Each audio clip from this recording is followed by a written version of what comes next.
एक चीज का ख्याल रखिए, शास्त्र कुछ बातों को बताते हैं कि देखिए इनसे बच के रहिए, इनसे दूर रहिए।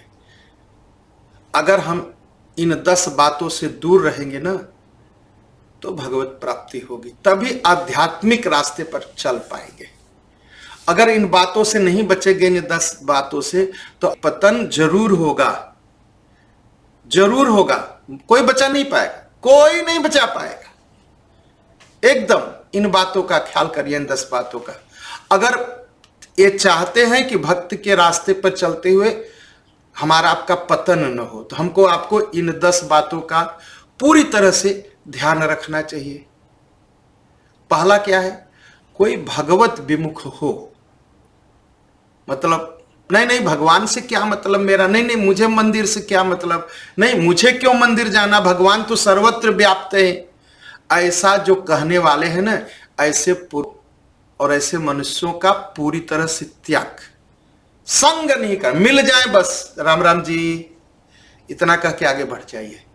इनकी बातें बहुत मत सुनिए, उनका दिमाग भ्रष्ट है, हमारा आपका दिमाग भी भ्रष्ट कर देंगे और हमारा आध्यात्मिक पतन हो जाएगा। और किसी अनाधिकारी को, कभी कभी मैं देखता हूं लोग करते हैं, किसी अनाधिकारी को मांस खा रहे, शराब पी रहे हैं और जबरदस्ती बुला करके उनको गुरु मंत्र का दान दे दिया। ठीक है,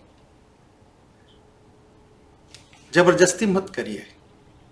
प्रलोभन बस कि वो धनी आदमी है, उसको मैं शिष्य बना लूंगा तो मुझे बड़ा पैसा वैसा दान उन करेगा। कहा ऐसा दे करके शिष्य मत बनाइए, लालच दे करके या लालच देख करके कि चलो इसको गुरु मंत्र को चेला बनाता हूं, दक्षिणा दिया करेगा।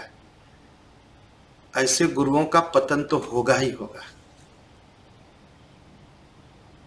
और किसका पतन होता है, जो ढेर सारे शिष्य बनाता है। कभी कभी लोग आते हैं ना, एक संत जी, क्या कहो छोड़िए बता दे, एक संत जी आए, कहे हॉलैंड में हमारे 15,000 शिष्य हैं। 15,000, मैं सोचा महाराज 2 लाख हिंदू ही हैं, 15,000 आपके शिष्य हैं, तो लगभग सभी घरों में आपके शिष्य हैं। और बाद में कहने लगे कि हमारे शिष्य जो है टिकट तक का पैसा नहीं देते मुझे। अब नहीं रहे, वो लंबी कहानी है। तो बहुत ज्यादा शिष्य बनाने के चक्कर में नहीं फंसना। जिसको देखा, चाहे गरीब हो चाहे अमीर हो, अगर उसकी लगन प्रभु से है, भगवान से है, ईश्वर से है और गुरु मंत्र का इच्छुक है, तो उसे गुरु मंत्र दे दिया, जाओ गुरु मंत्र जपो। अनाप शनाप खाने पीने वाले को मंत्र दे करके अपना पतन मत करिए। ये आध्यात्मिक पतन का रास्ता है, ये दूसरा रास्ता है जब लोगों का पतन होता है। तीसरा,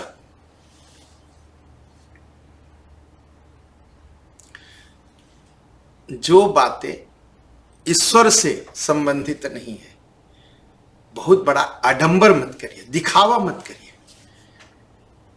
अगर आप भक्ति के रास्ते चलते, थोड़ा आडंबर से, थोड़ा दिखावेपन से बच के रहिए।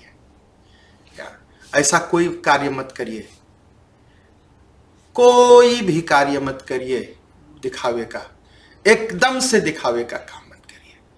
तो ही आध्यात्मिक रास्ते पर चल पाएंगे, नहीं तो पतन निश्चित है। और लोग क्या, कभी कभी देखता हूं, चौथा नियम क्या है, बहुत ज्यादा पुस्तक मत पढ़ना। जो ईश्वर से संबंधित नहीं है उन सब पुस्तकों को, तमाम जो रुदल ब्लाद है उसको पढ़ना, न्यूज़पेपर पढ़ना, क्रांत पढ़ना, बहुत ज्यादा नहीं। जो ईश्वर से संबंधित है उसी पर ध्यान दीजिए, वैसी ही पुस्तकें पढ़िए। और उसके बाद बिना मतलब का तर्क वितर्क में मत जाइए, विवाद में मत किया करिए ईश्वर को लेकर के। क्या जरूरत है, वो जो मानते हैं माने, जो मैं मानता हूं मानूंगा। मैं उनको बदलने की कोशिश नहीं करूंगा, मुझे भी बदलने की कोशिश कोई ना करे। मत करिए किसी के बदलने की कोशिश। ज्यादा वाद विवाद में पड़ेंगे, पतन निश्चित है, आध्यात्मिक रास्ते पर नहीं बढ़ पाएंगे। जो जो समय आप विवाद में लगाते हैं उस समय भगवान की भक्ति में लगाइए, थोड़ा भगवान के नाम के जप में लगाइए, विवाद में मत जाइए, विवाद में मत पड़िए। यह जो है चौथा है। पांचवा, कभी कभी जीवन में दुख आता है, घबराइए मत, ईश्वर पर विश्वास रखिए, भगवान के नाम का जप करिए, बस घबराइए मत, दूर होगा, समाप्त होगा। घबराइए मत, घबराइए मत। ये पांचवा है। थोड़ा सा कुछ जीवन में हो जाए, घबराइए मत, दीनता मत दिखाइए। और छठवां क्या है? शोक, मोह और क्रोध, इससे बचिए। दुख आए तो बहुत शोक मत करिए, किसी से बहुत मोह मत करिए और क्रोध मत करिए। अब कहेंगे राम जी क्रोध किए, राम जी ईश्वर है, क्रोध करेंगे, क्यों करेंगे? हमको आपको सताने के लिए क्रोध थोड़ी करेंगे, संसार की रक्षा के लिए, भक्तों की रक्षा के लिए क्रोध करेंगे। लेकिन हमारा आपका अधिकार नहीं बिना मतलब का क्रोध करते जा रहे हैं। क्रोध करिए किसी को सुधारने के लिए, किसी को सताने के लिए नहीं। क्रोध करिए, आपका नुकसान हो गया इसलिए मत क्रोध करिए। आपका किसी ने नुकसान किया, आप समझाइए उसे, या इच्छा हुआ। सातवां है, किसी भी दूसरे देवता या दूसरे शास्त्र का अपमान न करिए।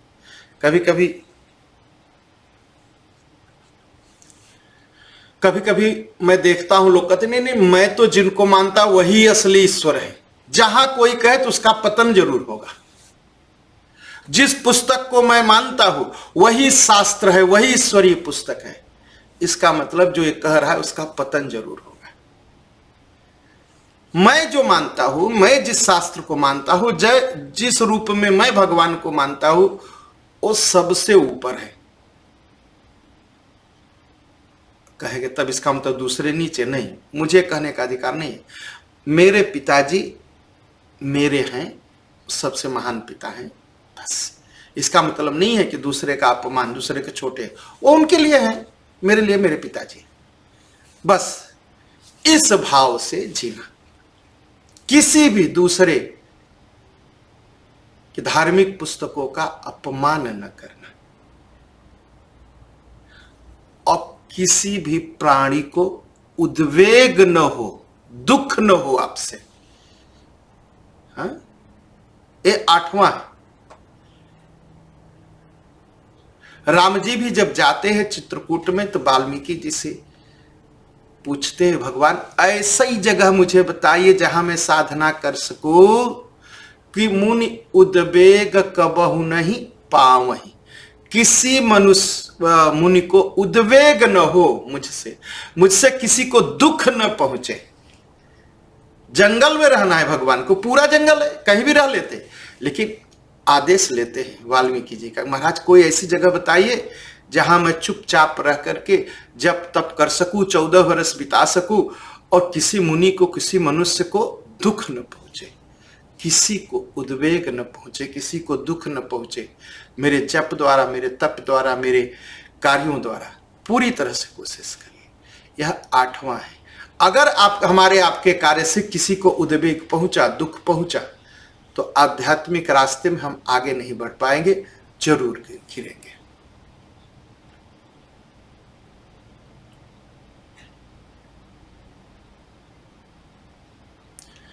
कहीं भगवान की निंदा हो, नौवां क्या है? कहीं भगवान की निंदा हो, संत की निंदा हो, ब्राह्मण की निंदा हो सके तो जवाब दीजिए, मुंह तोड़ जवाब दीजिए। नहीं कर सकते, कान में अंगुली डालिए और निकल जाइए वहां से, बस। निंदा मत सुनिए। संत की निंदा, ब्राह्मण की निंदा और किसकी निंदा? भगवान की निंदा, शास्त्रों की निंदा मत सुनिए। क्यों?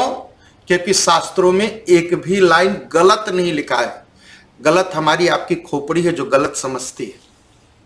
एक भी लाइन किसी भी धर्म शास्त्र में गलत नहीं लिखा है, निंदा मत सुनिए। इन 10 अंगों का अगर हम पालन करते हैं तो हमारा आध्यात्मिक मार्ग पर विकास होगा, और जिस आध्यात्मिक मार्ग पर हम चल रहे हैं उससे हम गिरेंगे नहीं, हम नीचे नहीं आएंगे, हम ऊपर बढ़ेंगे। तो इन 10 नियमों का पालन पूरी तरह से करिए, मंगल होगा और भगवान भक्ति देंगे।